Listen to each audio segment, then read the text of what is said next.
Okay.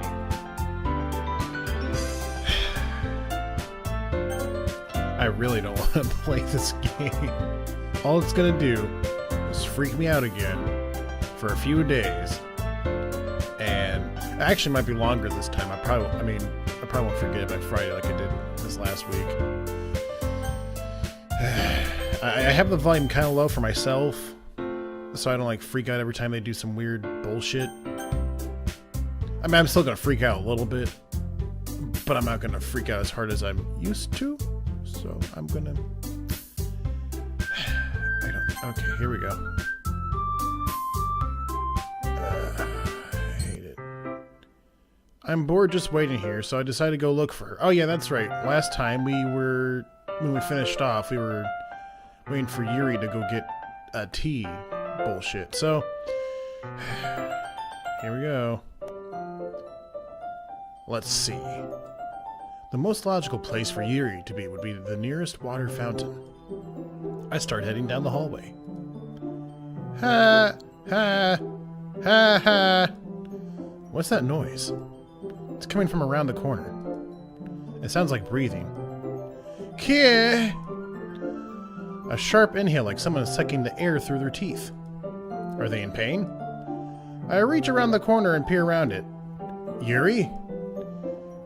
Kia! Oh, Kia! Oh boy. Well, here we go. Trigger warning for... They start off so fucking strong. Kia! Oh. What? Oh god, they did it already. That's cool. I'm back! Thanks for waiting patiently. Fist, do you like oolong tea? Ah, yeah. Anything is fine. Very well. Yuri sets the temperature on the kettle to 200 degrees. Now it's time to get the teapot. You really do this properly, don't you? Of course. I shouldn't do any less when I'm making tea for others. Even if I'm not an expert on tea or anything? Hoo-hoo! In that case, you'll only be even more impressed. Ah, perhaps I will. Yuri fetches the teapot and begins measuring the tea leaves. To my surprise, she even starts humming a little to herself. You must be in a good mood now. Is that so? I was letting it show. And you noticed. I was doing a bit of thinking. And I decided that I would try expressing myself a little bit more. It turns out it's not very hard for me to do. When it's you who's around anyway. That's great, Yuri. Just don't push yourself too much. You're always worried about me, Fist. It's very endearing. Yuri wasn't kidding. I don't even know if I can keep up with this. I watch Yuri pour a cup of tea for each of us. Fist, I have another request. Do you mind if we sit on the floor today? Why's that? It's a little bit easier on my back. I can read with my back against the wall than bending over at my desk. Ah, sorry, I didn't realize. No worries. I just have back pain fairly regularly, so I do my best to manage it. Is that so? I wonder why that is. It's most likely because your posture, right? Always hunched over like that while reading? Yes! I have terrible reading posture. So that's why we should sit on the floor. Fair enough. I'll go ahead and get the book. I retrieve the book from my bag. I have some chocolate as well. This sounds a little familiar, huh? It's a bag of small chocolate candies. I take it, since it'll go well with the tea. Yuri and I then sit against the wall, teacups at our sides. As if in sync, we assume the same reading position as last time, each holding one half of the book. Except this time, it's personal. No. Our bodies are even closer to each other. I can't see too well. Yuri slides closer until our shoulders are touching. How am I supposed to be focused on reading like this? Yuri was always kind of cute, but when she's being less apprehensive, it's almost more than I can handle. Your teacup! Yuri hands me my teacup. Holding it with my hand that's not holding the book, I end up in a position that makes it even harder to focus. Because now, I need to worry about making sure I don't accidentally touch her chest. Oh no! That's the only thing you have to worry about in this whole fucking game, you fucking idiot. Meanwhile, Yuri hasn't noticed a single thing. She wears her intense reading expression, and I can only presume the world around her has faded away. I use all of my willpower to focus on reading. ... After a few minutes, I finally managed to relax a little. I put the teacup between my legs and fumbled with the chocolate wrapper. Sorry. I briefly let go of the book to finish opening the wrapper. You can have as much as you want. That's okay. I won't take any. Are you sure? Well, if I touch it, then I might get smudges on the pages. Yeah, you're right. I didn't even think about that. My bad. Excuse me. No need to apologize. I'll hold the book, okay? Are you sure? Of course. Yuri opens the book with both hands. She holds it so I don't have any harder of a time reading from it. But as a result, her left arm is practically resting on top of my leg. Oh. Well, in that case, Yuri is already totally focused on reading again. I take a chocolate candy and pop it in my mouth. Then I take another chocolate and hold it up to Yuri. She doesn't even look away from the book. She simply parts her lips, as if the situation was completely natural. But that means I can't stop here. I apprehensively place the chocolate in her mouth. Like, the very corner of the chocolate, like, in her mouth. I don't understand how that works. Like, it's pure willpower. She's using her telekinesis to hold the chocolate in her mouth. Just like that, Yuri closes her lips over it. Eh? Yuri's expression suddenly breaks. Did I just... Yuri looks at me like she needs to confirm what just happened. Fist! Sorry. I guess I shouldn't have done that. Yuri starts to breathe heavily. I can't. Fist! Suddenly, Yuri forcibly grabs my arm and jerks me to my feet. My teacup gets knocked over. What the fuck? Fist! My heart! My heart won't stop pounding, Fist. I can't calm down. I can't focus on anything anymore. Can you feel it, Fist? I don't want to know where this is going. Yuri suddenly presses my hand against her chest. Why is this happening to me? I feel like I'm losing my mind. I can't make it stop. It even makes me not want to read. I just want to look at you. Oh, hi. Ha. Is there sound? Oh, just the pounding of her. Okay. You can stop. Ha. Okay. Ha. Can you stop, please? Ah. Oh, thank God. Whew. No, I'm still not. No, I'm good. I'm not. I'm good. It's time to share poems. Oh. Oh, God. Is this back to normal now? Yeah, for now. Fuck. God, that was weird. Alright, let's do Natsuki first. Fuck it, who cares? Well, it's not really any worse than your last one. But I can't really say it's any better either. Phew! Huh? Phew what? Alright, well, anything that isn't a train wreck, I'll take as a win. And I get the feeling you're probably the most critical. Hey, what makes you... Wait, maybe that was a compliment. Ah ha ha! Glad to see someone recognizes my experience. Well then, keep practicing and maybe you'll be as good as me someday. That's... Something tells me Natsuki completely missed the point. Just make sure you find a little bit of influence from everyone. I think you're at least being influenced by Yuri a little bit, aren't you?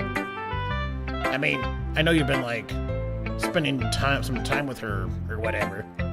But, you know, Monica and I are just as good as her. At poems, I mean. Oh. So you should really try to learn something or you'll never get better. Here's the one I wrote. I'll make sure you learn something from it. Amy likes spiders. I've read this. Yeah, we've already read this before. Not bad, right? It's quite a bit longer than yesterday's. Yesterday's was way too short. I was just warming up. I hope you didn't think that was the best I could do. No, of course not. Anyway, Anyway, the message is pretty straightforward in this poem. I doubt I have to explain it. Like, anyone would agree that the subject of this poem is an ignorant jerk. Everyone has some kind of weird hobby or a guilty pleasure. Something that you're afraid if people find out that they'd make fun of you or think less of you. But that just makes people stupid. Who cares what someone likes as long as they're not hurting anyone and it makes them happy? I think people really need to learn to respect others for liking weird things. Such as the two of the girls in this very club whom I respectfully won't name. Kind of ironic that even in my one place of comfort, I can't have people respect me. Geez, now you're making me complain too much. what did I do? For what it's worth, I respect you. Well, I guess thanks. But it's kind of obvious that you respect Yuri more, so... Whatever, we're done sharing, so you can leave now.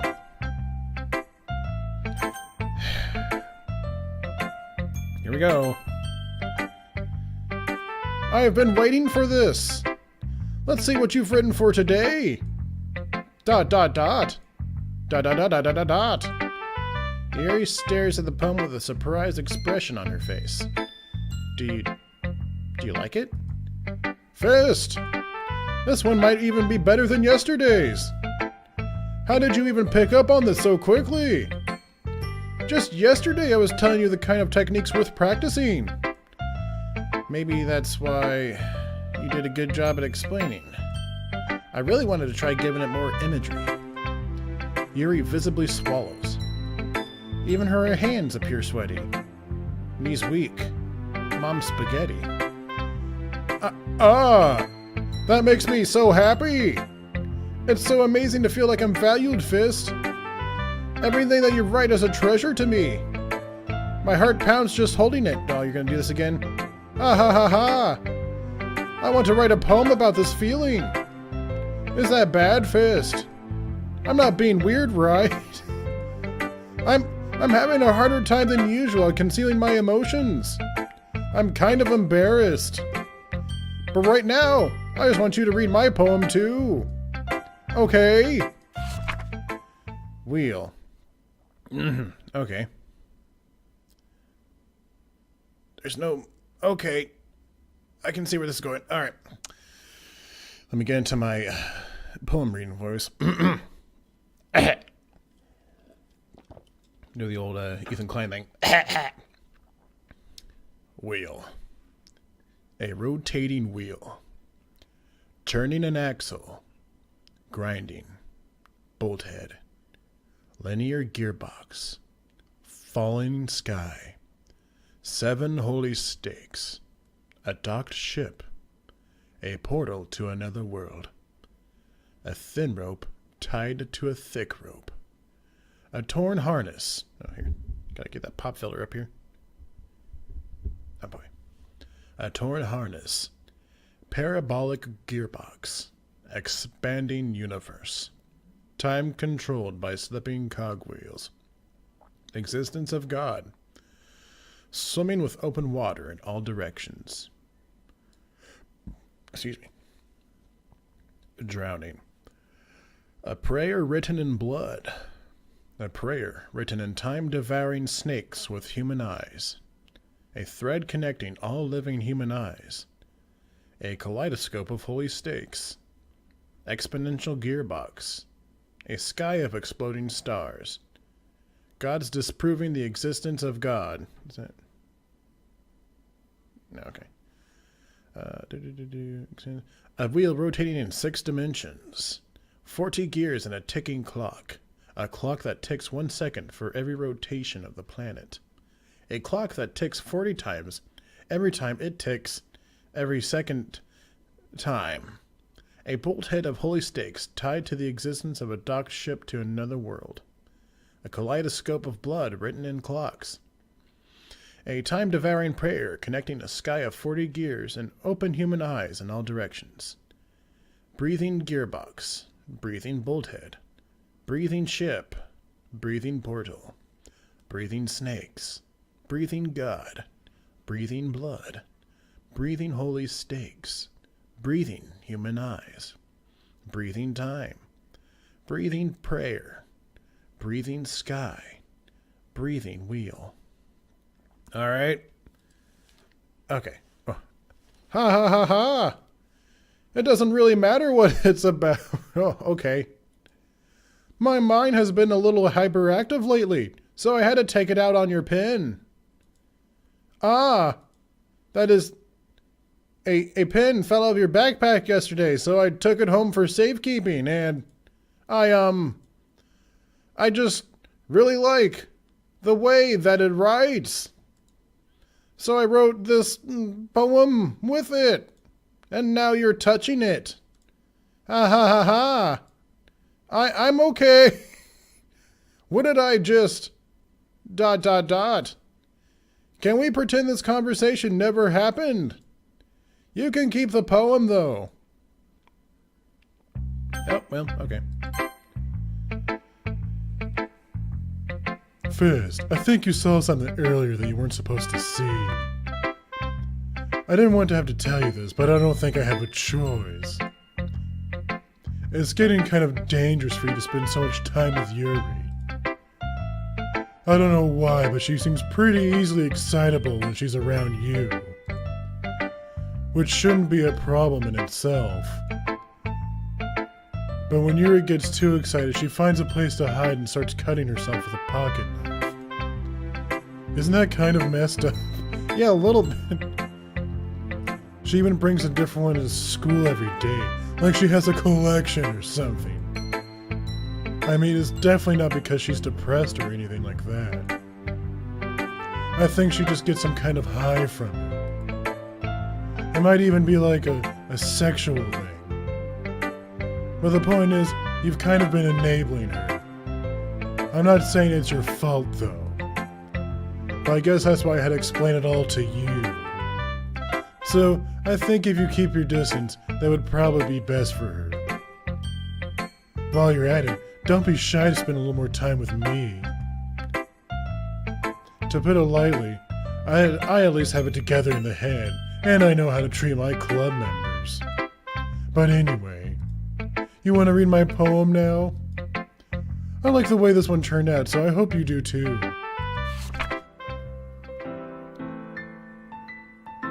Okay, save me. I think I've seen this before. Okay, I think it's different from the last one, so... The colors, they won't. Bright, beautiful colors. Flushing, expanding, piercing. Red, green, blue. And endless cacophony of meaningless noise. The noise. It won't stop. Violent, grating, with their nerves, squeaking, screeching, piercing. Sine, cosine, tangent. Like playing a sugar on a turnip table. Like playing a knife on a breathing rib cage. An endless pim of meaningless. Oh boy. Delete her. Okay. Hey, thanks for watching this episode. If you enjoyed this video, please click this link over here for a suggested video or playlist that's recommended for you. And if you really like my content, click this Patreon link to my Patreon over here. Thanks for watching again, and I'll see you next time. Bye.